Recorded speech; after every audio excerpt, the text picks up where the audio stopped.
What's up, y'all? It's Dr. Mia and Joseph.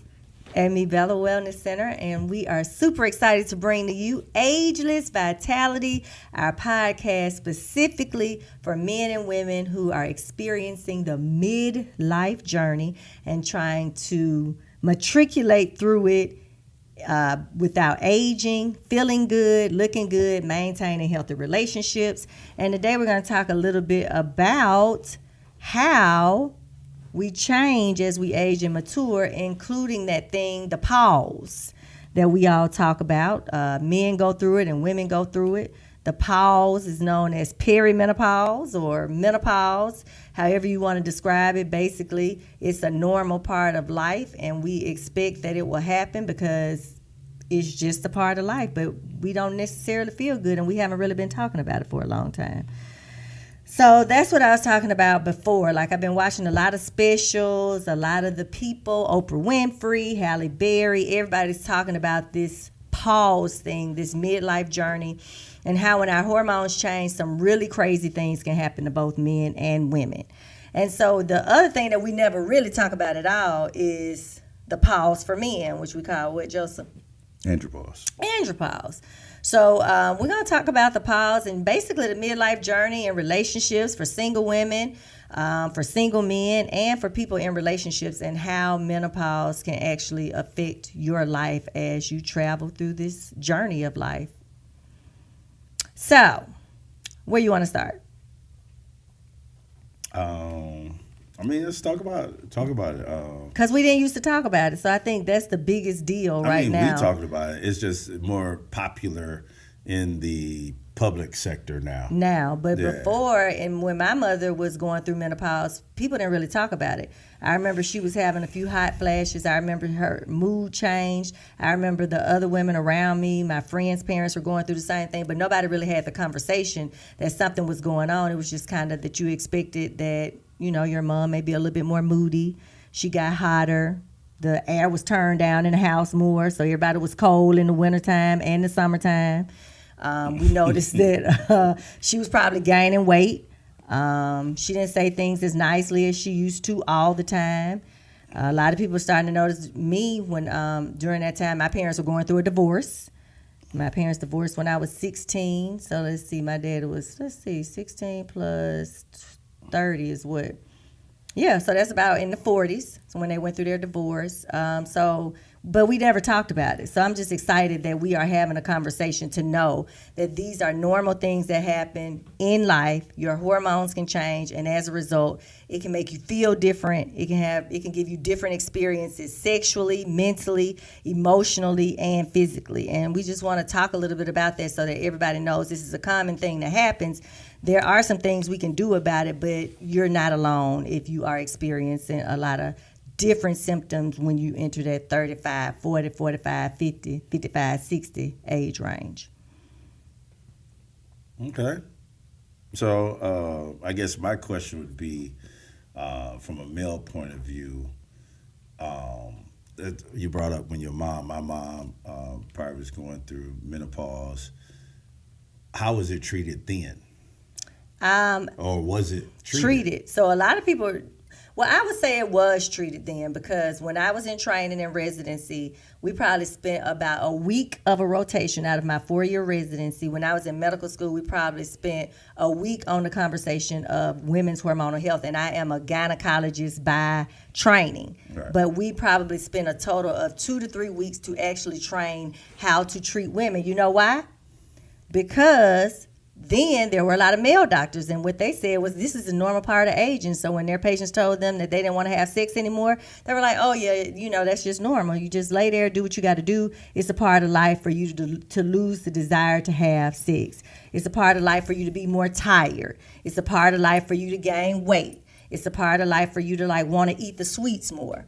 It's a part of life for you to not be able to focus and remember as well because you're aging and maturing. You know, so all the things were considered normal changes in the aging component of life. And the only thing we really learned to treat them was to treat with estrogen made from horse urine. And we just give them the pill and tell them that the risk associated with it is stroke, heart disease, death, and breast cancer. but take this and you may feel a little bit better. So that's kind of how we dealt with it, I think, in my mom's generation. And a lot of times it was too, like I had a friend who had a mom in my neighborhood who everybody said she had a nervous breakdown. Where in actuality, if I think about it, she was actually in menopause. How old was she? They were a little bit older than me. So I would say if my parents were around 40s then, her parents were around 50s.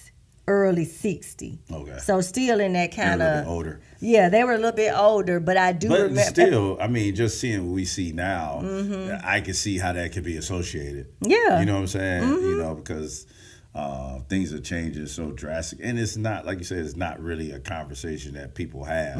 I don't even know amongst women if y'all had that conversation with your mothers about what you're supposed to do in that time. So, and a lot of women don't, because I asked my patients, I said, well, ask your mom when she went through menopause. Yeah. And then you kind of tend to do what your mom did. So I found out that my mom went through menopause at about 46, meaning she stopped having cycles at 46. She was having the hot flashes, the night sweats. That's when she started gaining weight.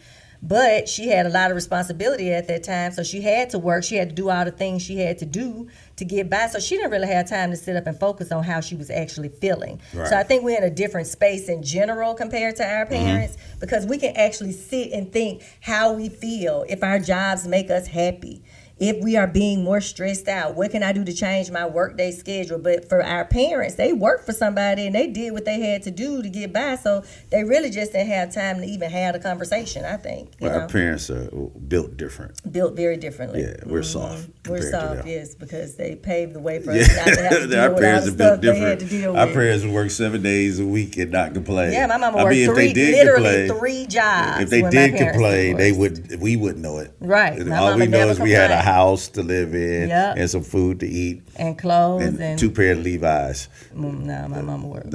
We had some shop clothes. No, I had we were shop in high school, so we had outfits. But she worked 3 jobs to give us them outfits. You know what I'm saying? So she went to work a full-time job doing home health care in the daytime. Then she would see patients at night. Suits. Then she would see patients on the weekends. So she had 3 different jobs. So she didn't have time to think about it. She was tired because she had to get up and go to work. Armani suits. So I still don't understand that. That's correct. In high school, right? So all right. So now the attention is on, like, I think the attention is on being younger, older. And anti-aging. Everybody wants to age gracefully. Everybody want to age gracefully, but nobody wants to be what a 50-year-old looked like in the 70s and 80s and 90s, I guess. Right. If I could think of what a 50-year-old looked like, I mean, amongst my community, they look probably how I look, though. But no, my community did. No, amongst my community, they did, for sure. We didn't have any old-looking men in my community. I won't say we had a lot of old looking, but I would say that a lot of my people in that age group, they were overweight. They weren't as active then. They were they still ate healthy because they ate at home, but they may have eaten a lot more. Think about it. It was probably not a bunch of overweight men because they worked in a lot of factories and stuff. Yeah, my dad wasn't overweight. But it was, I know. I'm just saying, I'm looking at the men that I grew up around. They wasn't a lot of older looking men, right? Yeah. And now the only way they did look older, they lived differently. They weren't. I'm gonna say this: the only way they did look older was their weight. Yeah. They were just George Jeffersons back then. Yeah. There wasn't nobody just going bald either. Yeah, so but I think stress too. Like people dealt with stress. They didn't deal with stress then. Stress was just a normal part of life. No, it was a carpenter car. It was. The word I'm trying to say is I can't think of the word. Yeah, I'll think of it. But we kind of shut the stress down because we couldn't really deal with it because of everything else we had to deal with. Well, life was just stressful. People grew up with families. I mean, in my neighborhood, I see families, but I see people going to work every day and just trying to provide. So if there was any stress there was no room for it, only because, you know what I mean? They had time to think about it. They had time to think about it. Like, they were just going to work every day. Because things that need to be done. Right, and that was a normal part of life. Right. And now we know differently, and people want to do things differently and they want to live a different lifestyle, but it was about surviving then, especially for black people in America in the 60s and 70s and 80s and 90s. It's just about surviving like it is now, but now we know we have options. Right. So back to menopause, right?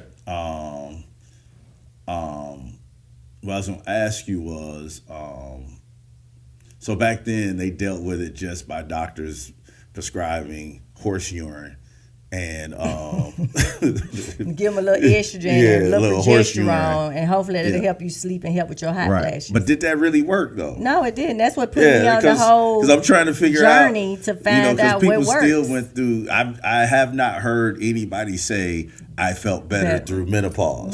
No. So and until recent technology, recent studies and women getting into medicine, women who are in medicine experiencing the symptoms. You gonna blame everything on a man? No, I didn't say, but it's about women getting into medicine and caring about female sexual health. It was never a priority. I mean, women just were able to vote, in the last how many years? That was in the 1900s when we were able to vote, and not even black women then. So the rights for sexual health have been taken away from us now again. But back then, nobody cared about a woman having great sex. Nobody cared about vaginal dryness for women. Nobody cared about women getting older and urinating on themselves because of coughing, sneezing, jumping, laughing because they didn't know to treat the vaginal tissue. Nasty. Nobody cared that they were tired and depressed and anxious. That just meant that you were a weak person with mental health issues as you aged. Nobody cared about sexual function. I mean, people just didn't care about that kind of stuff for women, but for men, they did. Because it's always been Viagra.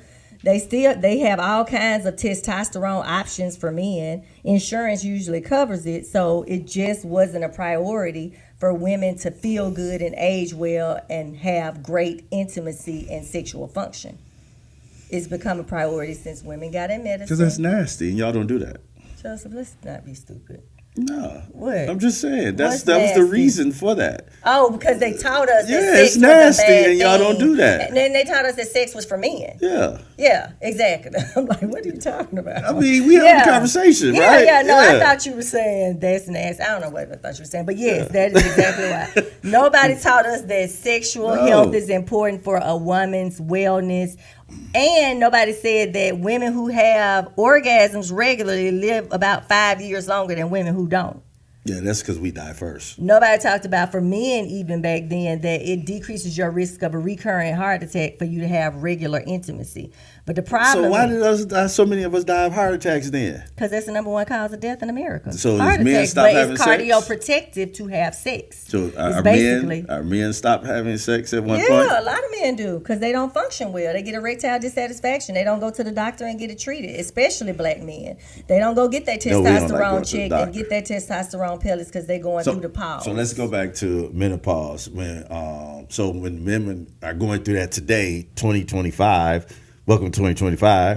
But thank God. Yeah, when women are going through that today in 2025, what are some of the things? I'm gonna tell you what I think.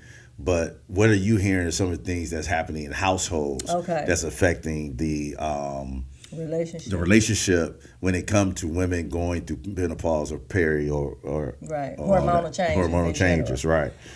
So yeah, I think that they start noticing a decline in desire for sex, so that can have a negative effect on relationships, especially if the partner is still very interested in sex. Right. They start to notice that it's harder for them to enjoy sex, so they don't have as many orgasms, so that decreases the desire to have intercourse. So what does that mean? Basically, that it's not as wet, so it may hurt. Yep. The vaginal tissue is more dry. It's not as sensitive. And even if it's not dry, and it's not talking about to somebody, because women have egos too. So what women will say is, I don't have that problem. You are not telling the truth. If you have a vagina and you're aging and your hormones change, there is still a difference in what your vagina is now compared to what your vagina was at 25 or 30.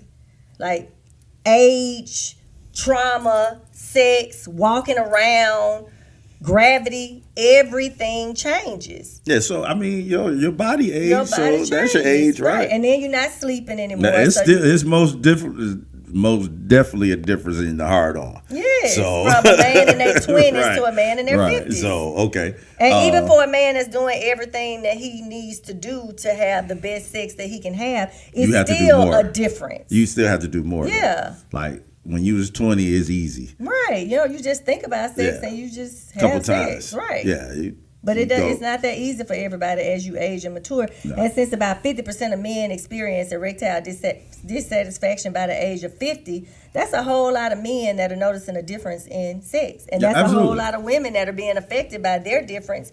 And then the same with women. Women are going to notice a decrease in libido. Over 50% of women in So that goes with menopause too, is the decrease in libido? And is the decrease in libido basically based on the increase or the decrease in your pleasure? No, decrease in your hormones. Yes, so directly testosterone. Right. Yep. Right. And even a decrease in testosterone decreases the enjoyment of intercourse too. Okay. So a lot of women are noticed, like when I first got my first less sensitivity? pellet, it's more, when you get testosterone, I was like, oh my God, like it was like I finally remembered like why I wanted to have sex all the time when we first got together. Like sex was an everyday thing. I mean, I was great though.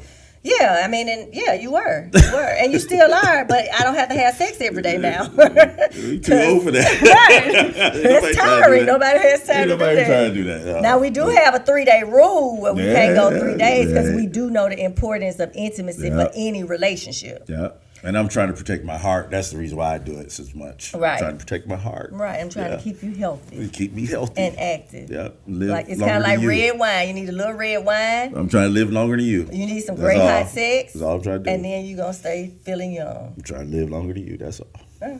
So the not sleeping for women, the gaining weight, so you don't feel as sexy, hot flashes, passing by the mirror and your booty hanging to the floor and your stomach sticking out to the mirror and your arms like waving when you wave, like your skin is dry and you starting to notice little wrinkles around your eyes and stuff. And I mean, it's just a whole bunch of changes. Any cellulite that I ever thought I had that probably went away is back now. Like my whole body has completely, what I can do, like during intimacy, what you can do.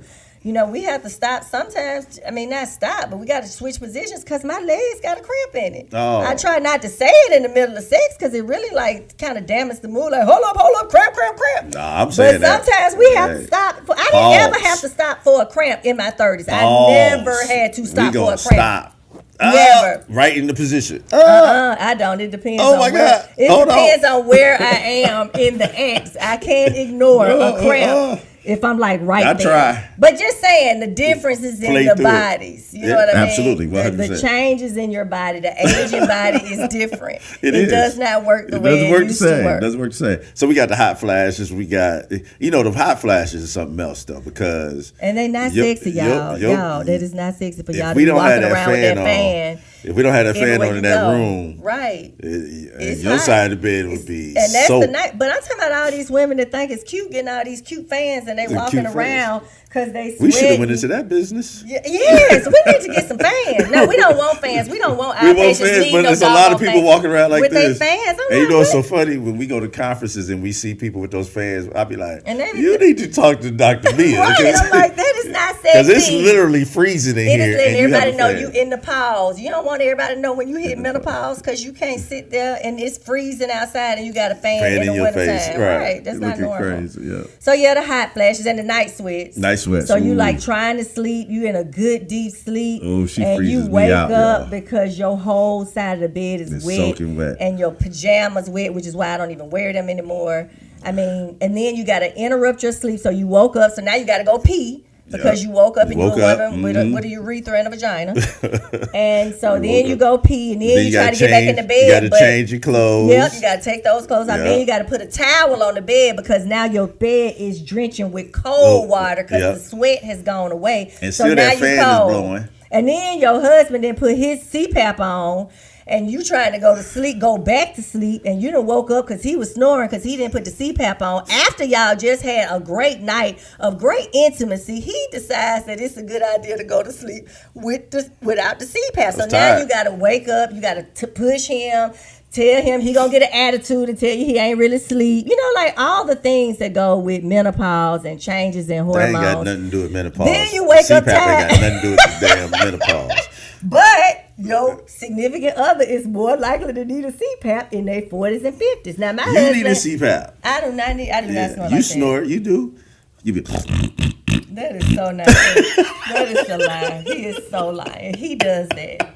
And every night that we are trying to go to bed on time and be on the schedule because we know. Oh, we do not go to bed on time when ever. We try. Instead of putting his CPAP on to wind down, he doesn't. So he falls asleep and then wakes himself up, and then he tells you he wasn't snoring, asleep. Though. You wake yourself up. So hormones can cause a lot of problems, not only in your physical living, but also in your sexual health, emotionally. I mean, if you wake up tired and you can't focus and remember, it's the worst. And everybody getting on your nerves. And trying to get out the house is a toll. Yes. Like, how many times do I come back in the house every time I leave out? Like I leave out, I think I have everything. I'm like, oh God, I forgot my Stanley. Yeah. Okay, then I go back in and I'm like, what did I go back in for? Like the glasses. Right. then I go back to the car. Then you realize you can't see. Right. I realize I can't my see. glasses. So I, like sometimes, and like Puddles, the dog, he just kind of gets on his mat when I'm getting ready to go, and he just like goes back and forth. The times because he right by the garage door, so he knows I'm coming back and forth. He just looks back and forth as you come in.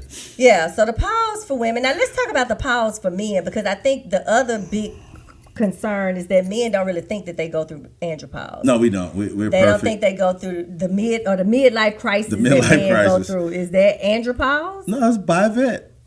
Is what? Buy a vet. Yeah, it's called buy a Corvette. So since you're a more educated man, since you have a wonderful wife who's a hormone expert, and you don't really have to go through that, what's the difference in before? Oh, I went through it though. Yeah, you did go through it. Finally. Absolutely. So what are some of the things that you notice sexually, emotionally, mentally, physically? What are some of the differences?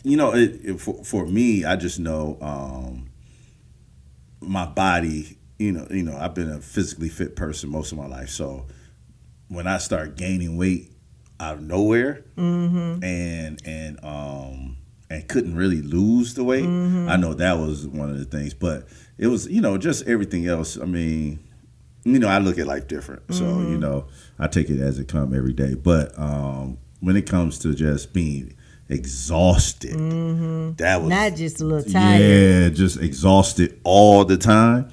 But still have to push through, because that's how we are. But, just being exhausted, that's why I always say, I understand why my mama was pissed off by some stuff. I understand why she felt certain ways. Because as I get into the mid-50s where she was when I was a kid, I can see, you're like, okay, I understand, So, just the whole being exhausted, not being able to work out like I used to, not having the energy, not wanting to have sex and things like that.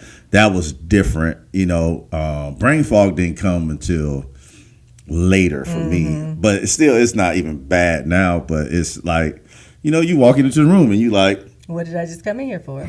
Or the word is like you were just trying to think of that word that you don't think of when this podcast is over. I'm you're going to to come out my mouth. But you couldn't think of it right there. Yeah, so, things like that, was the biggest for me because, I'm pretty sharp, or at least I think I'm pretty sharp, so when I can't really think of something or figure out how to organize something or, just try to get my thoughts together, that was the main thing for me, like mentally, but and physically it was more of my weight change because it was a 20-pound weight change, really a 30-pound weight change for me. So that was the most thing for me is my weight change and how fast that happened, because over like 18 months, I gained a lot of weight. So, and then when you think about all these symptoms, you have to know that these symptoms have to affect not only you, but the people around you and your relationships. But again, it's about education. And we do a lot of education because not everybody understand that even hormone replacement or something like that is available or what it can be used for. Right. Because some people are afraid of hormones. And that's because they don't know. Big Farm and people like that have put out bad information. Well, there is also this, just like you can get some good burger meat, you can get some bad burger meat. That's right. You know, so there are all hormones were not created equally, right? And so, some are good and some are bad. And that's so what they've said about some of those bad hormones are true. Some of it, but it was actually over-exaggerated. So it wasn't nearly as bad as they thought it was with the numbers when they got all of those women. So imagine. So what did hormone replacement replace then?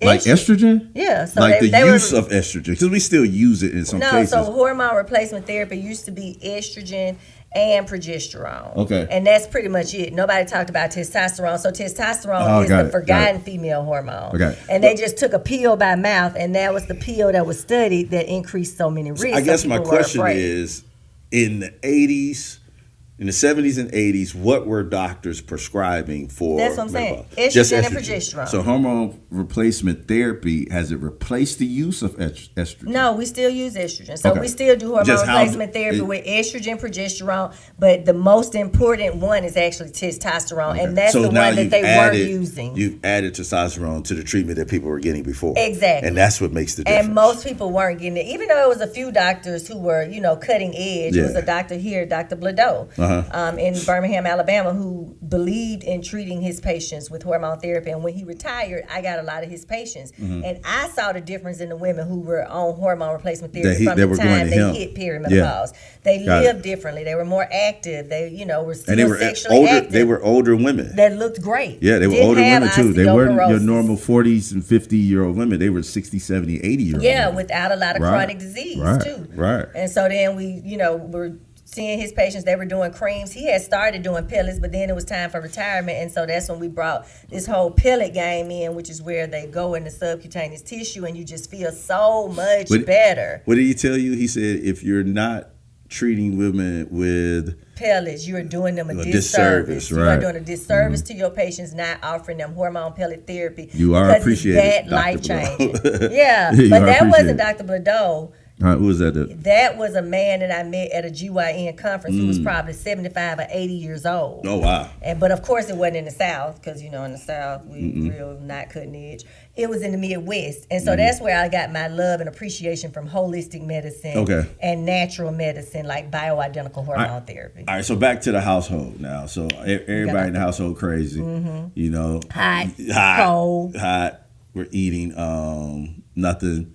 Because I think a lot of things that have made probably menopause and andropause worse in the latter ages of our generation are the foods that we be eating. Because we see so many women earlier, like I'm seeing 20 and 30-year-old women go through premature ovarian failure. Which is, we never saw that many people. It was something that you would see every blue moon, or in your practice you may have seen 2 or 3, but I'm seeing it very frequently, yearly. I'm finding women who are in early menopause.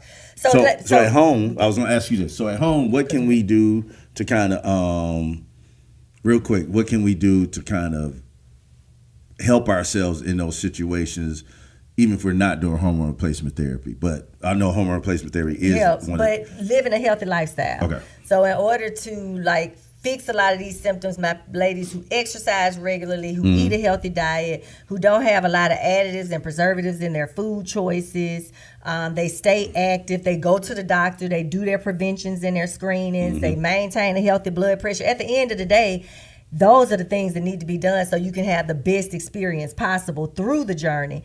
However, for many women, their symptoms are so extreme, and for many men, their symptoms are so severe that they need the hormone replacement therapy. But I think the main thing to know is that there are options out there, supplements out there, lifestyle changes, behavior modification, hormone replacement therapy, living a healthy lifestyle. Like, all the things are available so that we can go through this midlife journey sexy. We can stay sexy. We can still enjoy great sex and relationships in life. Just because we're aging doesn't mean the fun has to stop. And we don't have to be miserable. Right. Cool. So thank y'all for joining us for Ageless Vitality. In our next episode, we'll be talking about relationships and communication. We always have to incorporate a little bit of intimacy, because that's a part of the oneness in a relationship. But we are trying to make sure that you can live well, age well, and experience everlasting intimacy. So join us for our next episode. Thank you for joining. Follow us. Share. It's conversations that we need to have, and I'm excited that we're having them now. Y'all have a wonderful rest of your day. Bye.